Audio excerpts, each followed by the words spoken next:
So just like before, when we are looking at this code, this private method and this private method kind of takes away the context. Imagine that we have like 100 variables over here, and for every one, if you wanted to see what it goes, we had to go down to search for it.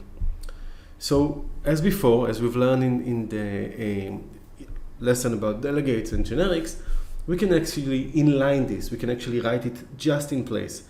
And I'm going to use these two examples to do an inline of a single line method and an inline of a multi-line method.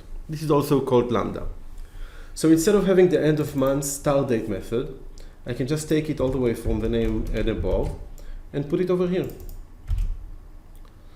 Now, and of course, remove the method. I think that it's a lot more readable.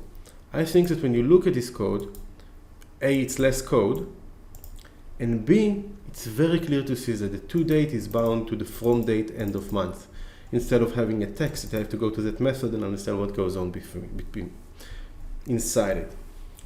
So we are using here the Lambda syntax, okay, to just not have unnecessary private methods that will clutter our code. And it's just this simple. We take the method without its name and put it over there. And because this is a single line method, we can even remove the return statement, which usually we'd need, but because it's just one line, we can even lose the return, which makes it even easier and shorter to write.